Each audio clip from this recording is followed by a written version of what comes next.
আসসালামু আলাইকুম। দাওয়াত ও তাবলীগ হইতে পড়া হইতেছে 46। হযরত আয়েশা রাদিয়াল্লাহু আনহা বলেন, রাসূলুল্লাহ সাল্লাল্লাহু আলাইহি ওয়াসাল্লামের পর্যন্ত তার পরিবারের লোকেরা জবের রুটি ও একাধারে 2 দিন পেট ভরিয়া খান নাই। মুসলিম। 47। হযরত আনাস ইবনে মালিক রাদিয়াল্লাহু আনহু বর্ণনা করেন যে একবার হযরত ফাতেমা রাদিয়াল্লাহু আনহা রাসূলুল্লাহ সাল্লাল্লাহু আলাইহি ওয়াসাল্লামের নিকট জবের রুটির একটি টুকরা পেশ করিলেন। তিনি ইরশাদ করিলেন, তোমার পিতা 3 দিন পর্যন্ত পর এই প্রথম খানা খাইলেন। মুসনাদে আহমদ। এক রিওয়ায়াতে আছে, রাসূলুল্লাহ সাল্লাল্লাহু আলাইহি ওয়াসাল্লাম মেয়েকে জিজ্ঞাসা করিলেন, ইহা কি? তিনি আরজ করিলেন, আমি একটা রুটি বানিয়াছিলাম, আমার ভালো লাগিল না যে আপনাকে ছাড়িয়া খাই। 48। হযরত সাহল ইবনে সাঈদ রাদিয়াল্লাহু আনহু বলেন, আমরা খন্দকের যুদ্ধে রাসূলুল্লাহ সাল্লাল্লাহু আলাইহি ওয়াসাল্লামের সঙ্গে ছিলাম। তিনি খন্দক খনন করিতেছিলেন, আমরা খন্দক হইতে মাটি বাহির করিয়া অন্য জায়গায় ফেলিতেছিলাম। তিনি আমাদের এই অবস্থা দেখিয়া বলিলেন, আয় আল্লাহ, আখিরাতের জিন্দেগি একমাত্র জিন্দেগি, আপনি আনসার ও মুজাহিদকে মাফ করিয়া দিন। বুখারী।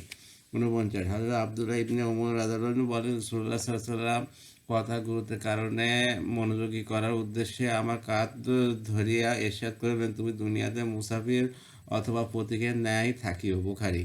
50। হযরত আমর ইবনে আওফ রাদিয়াল্লাহু আনহু বর্ণনা করেন যে রাসূলুল্লাহ সাল্লাল্লাহু আলাইহি ওয়াসাল্লাম ইরশাদ করিয়াছেন, আল্লাহর কসম, আমি তোমাদের ব্যাপারে অভাব অনটনের ভয় করি না, বরং এই ব্যাপারে ভয় করি যে দুনিয়া তোমাদের উপর বিস্তৃত করিয়া দেওয়া হয়, যেমন তোমাদের পূর্ববর্তী লোকদের উপর বিস্তৃত করিয়া দেওয়া হইয়াছিল। অথবা তোমরাও দুনিয়াতে হাসিল করিবার জন্য পরস্পর প্রতিযোগিতা করিতে আরম্ভ করো, যেমন তোমাদের পূর্ববর্তী লোকেরা দুনিয়াকে হাসিল করার জন্য পরস্পর প্রতিযোগিতা করিত। অথবা দুনিয়া তোমাদেরকে এইভাবে গাফেল করিয়া দেয় যেভাবে তাদেরকে গাফেল করিয়া দিয়াছে। বুখারী। ফায়দা। রাসূলুল্লাহ সাল্লাল্লাহু আলাইহি ওয়াসাল্লামের ইরশাদ, তোমাদের ব্যাপারে অভাব অনটনের ভয় করি না, ইহার অর্থ এই যে তোমাদের উপর অভাব অনটন আসিবে না, অথবা এই অর্থ যে অভাব অনটন এই পরিমাণ পেরেশানি ও ক্ষতির কারণ নহে যে পরিমাণ দুনিয়ার সচ্ছলতা পেরেশানি ক্ষতির কারণ। এখন হযরত সাহল ইবনে সাদ রাদিয়াল্লাহু আনহু বর্ণনা করেন যে রাসূলুল্লাহ সাল্লাল্লাহু আলাইহি ওয়াসাল্লাম ইরশাদ করিয়াছেন, যদি দুনিয়ার মূল্য আল্লাহ তাআলার নিকট একটি মশার পাকার সমান হইত, তবে আল্লাহ তাআলা কোনো কাফিরকে দুনিয়া হইতে এক ঢোক পানিও পান করাইতেন না। যেহেতু দুনিয়ার মূল্য আল্লাহ তাআলার নিকট এই পরিমাণ নাই, সেহেতু কাফের ফাজকেও বেহিসাব দুনিয়া দিয়া দেওয়া হইয়াছে। তিরমিজি। বান। হযরত ওরওয়া রাদিয়াল্লাহু রহমতুল্লাহ বলেন, হযরত আয়েশা রাদিয়াল্লাহু আনহার বলিলেন, হে আমার ভাগিনা, আমরা একটা চাঁদ দেখিতাম, তারপর আরেক চাঁদ দেখিতাম, অথবা তৃতীয় চাঁদ দেখিতাম, এভাবে 2 মাসে 3 চাঁদ দেখিতাম, কিন্তু রাসূলুল্লাহ সাল্লাল্লাহু আলাইহি ওয়াসাল্লাম ঘরসমূহতে আগুন জ্বলিত না। আমি বলিতাম, খালাজান, তবে আপনাদের জীবন কীভাবে অতিবাহিত হইত? তিনি বলিলেন, খেজুর ও পানি দ্বারা। মুসলিম। 53। হযরত আয়েশা রাদিয়াল্লাহু আনহা বর্ণনা করেন যে আমি রাসূলুল্লাহ সাল্লাল্লাহু আলাইহি ওয়াসাল্লামকে ইরশাদ করিতে শুনিয়াছি যে, যার শরীরে আল্লাহ তাআলার রাস্তার ধুলাবালি প্রবেশ করিবে, আল্লাহ তাআলা তার উপর দুজকের আগুনকে অবশ্যই হারাম করিয়া দিবেন। 54। হযরত আবু আব্বাস রাদিয়াল্লাহু আনহু বর্ণনা করেন যে রাসূলুল্লাহ সাল্লাল্লাহু আলাইহি ওয়াসাল্লাম ইরশাদ করিয়াছেন, যে ব্যক্তির উভয় পা আল্লাহ তাআলার রাস্তায় ধূলিময় হইবে, আল্লাহ তাআলা উহাকে দোজখের আগুনের উপর হারাম করিয়া দিবেন। মুসনাদে আহমদ। 55। হযরত আবু হুরায়রা রাদিয়াল্লাহু আনহু বর্ণনা করেন যে রাসূলুল্লাহ সাল্লাল্লাহু আলাইহি ওয়াসাল্লাম ইরশাদ করিয়াছেন, আল্লাহ তাআলার রাস্তার ধুলাবালি ও জাহান্নামের ধোঁয়া কখনো কোনো বান্দার পেটে একত্র হইতে পারে না, এবং কৃপণতা ও কামেল ঈমান কোনো বান্দার দিলের মধ্যে কখনো একত্র হইতে পারে না। নাসাউ।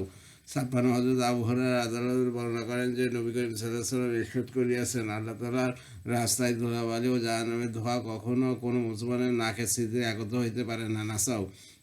হযরত আবু উমামা বাহিলী রাদিয়াল্লাহু আনহু হইতে বর্ণিত আছে যে নবী করিম সাল্লাল্লাহু আলাইহি ওয়াসাল্লাম ইরশাদ করিয়াছেন, যে ব্যক্তির চেহারা আল্লাহ তাআলার রাস্তায় ধুলিময় হয়, আল্লাহ তাআলা কিয়ামতের দিন তার চেহারাকে অবশ্যই দোজখের আগুন হইতে রক্ষা করিবেন। আর যে ব্যক্তি উভয় পা আল্লাহ তাআলার রাস্তায় ধূলিময় হইবে, আল্লাহ তাআলা তার উভয় পাকে কিয়ামতের দিন দোজখের আগুন হইতে অবশ্যই রক্ষা করিবেন। বাইহাকী। 58। হযরত ওসমান ইবনে আফফান রাদিয়াল্লাহু আনহু বলেন, আমি রাসূলুল্লাহ সাল্লাল্লাহু আলাইহি ওয়াসাল্লামকে ইরশাদ করিতে শুনিয়াছি যে, আল্লাহ তাআলার রাস্তায় একদিন উহা ব্যতীত 1000 দিন অপেক্ষা উত্তম। নাসাউ। 59। হযরত আনাস রাদিয়াল্লাহু আনহু বলেন, রাসূলুল্লাহ সাল্লাল্লাহু আলাইহি ওয়াসাল্লাম ইরশাদ করিয়াছেন, আল্লাহ তাআলার রাস্তায় এক সকাল অথবা এক বিকাল দুনিয়ার ভিতর যা রহিয়াছে তা অপেক্ষা উত্তম। বুখারী। ফায়দা, অর্থাৎ দুনিয়া ও দুনিয়ার ভিতর যা আছে তা সম্পূর্ণ যদি আল্লাহ তাআলার রাস্তায় খরচ করিয়া দেওয়া হয়, তবু আল্লাহ তাআলার রাস্তায় এক সকাল অবা এক বিকাল উহা অপেক্ষা অধিক আজর ও সওয়াবের কারণ হইবে। মিরকাত শাহের হযরত আনাস ইবনে মালিক রাদিয়াল্লাহু আনহু বর্ণনা করেন যে রাসূলুল্লাহ সাল্লাল্লাহু আলাইহি ওয়াসাল্লাম ইরশাদ করেছেন, যে ব্যক্তি একটি বিকালও আল্লাহ তাআলার রাস্তায় বাইর হয়, তার শরীরে যে পরিমাণ ধুলো লাগবে সেই পরিমাণ কিয়ামতের দিন সে মেষে পাইবে। ইবনে মাজাহ 61 হযরত আবু হুরায়রা রাদিয়াল্লাহু আনহু বলেন, রাসূলুল্লাহ সাল্লাল্লাহু আলাইহি ওয়াসাল্লামের এক সাহাবী কোনো এক সফরে এক পাহাড়ি রাস্তায় একটি মিষ্টি পানির ঝর্ণার নিকট দিয়া অতিক্রম করিলেন। সেই ঝর্ণাটি উত্তম হওয়ার কারণে তার বড় পছন্দ হইল। তিনি মনে মনে বলিলেন, কি উত্তম ঝর্ণা! কতই না উত্তম হয় যদি আমি লোক সংসর্গ হইতে পৃথক হইয়া এই পাহাড়ি ঘাটিতে অবস্থান করি। কিন্তু আমি নবী করিম সাল্লাল্লাহু আলাইহি ওয়াসাল্লামের অনুমতি ব্যতীত কখনো এই কাজ করিব না। সুতরাং তিনি রাসূলুল্লাহ সাল্লাল্লাহু আলাইহি ওয়াসাল্লামের নিকট এই খেয়াল পেশ করিলেন। রাসূলুল্লাহ সাল্লাল্লাহু আলাইহি ওয়াসাল্লাম ইরশাদ করিলেন, এইরূপ করিও না। কেননা তোমাদের কারো আল্লাহ তাআলার রাস্তায় কিছু সময় দাঁড়াইয়া থাকা আপন ঘরে থাকিয়া ৭০ বছর নামাজ পড়া হইতে উত্তম। তোমরা কি চাও না যে আল্লাহ তাআলা তোমাদের মাগফিরাত করিয়া দেন এবং তোমাদেরকে জান্নাতে দাখিল করিয়া দেন? আল্লাহ তাআলার রাস্তায় জিহাদ করো। যে ব্যক্তি একটি উটনী দুইবার দুধ দোহনের মধ্যবর্তী সময় পরিমাণ আল্লাহ তাআলার রাস্তায় লড়াই করিয়াছে, তার জন্য জান্নাত ওয়াজিব হইয়া গিয়াছে। তিরমিজি।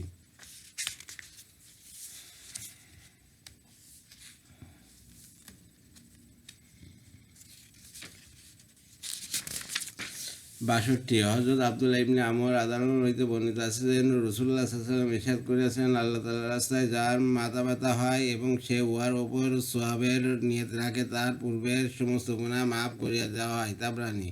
63 হযরত আব্দুল্লাহ ইবনে ওমর রাদিয়াল্লাহু আনহু হইতে বর্ণিত আছে যে রাসূলুল্লাহ সাল্লাল্লাহু আলাইহি ওয়াসাল্লাম একটি হাদীসে কুদসিতে আপন রবের এই মুবারক ইরশাদ করে বর্ণনা করেন, আমার যে বান্দা শুধু আমার সন্তুষ্টি হাসিল করার জন্য আমার রাস্তায় মুজাহিদ হইয়া বাইর হয়, আমি এই দায়িত্ব গ্রহণ করিতেছি যে আমি তাকে সওয়াব ও গনিমতের মালসহ ফিরিয়ে আনিব।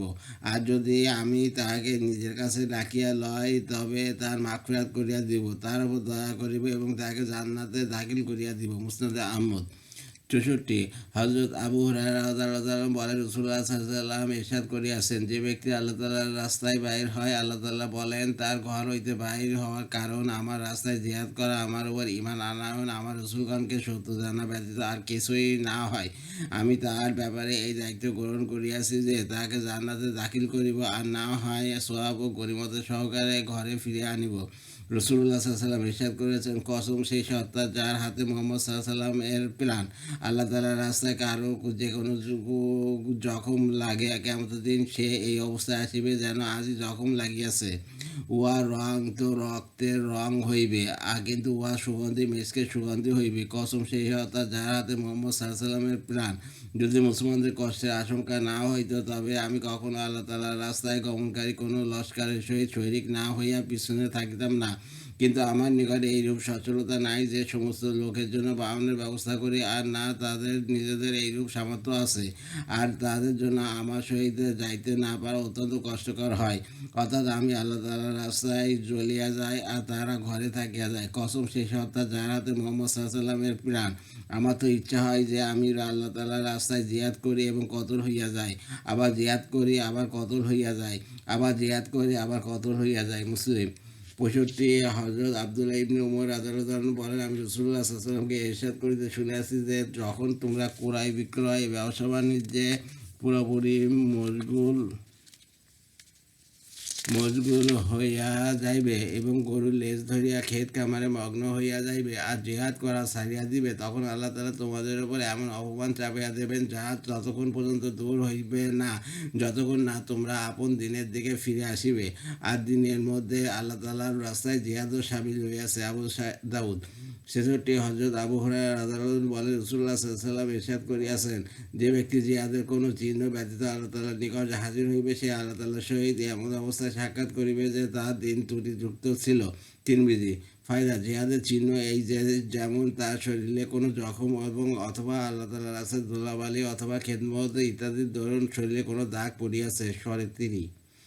67 হযরত সুয়ালি রাদিয়াল্লাহু আনহু বলেন, আমি রাসূলুল্লাহ সাল্লাল্লাহু আলাইহি ওয়াসাল্লামকে ইরশাদ করিতে শুনিয়াছি যে তোমাদের কারোর সামান্য সময় আল্লাহ তাআলার রাস্তায় দাঁড়াইয়া থাকা তার পরিবার পরিজনের মধ্যে থাকিয়া সারা জীবনের নেক আমল হইতে উত্তম। মুসনাদে আহমদ।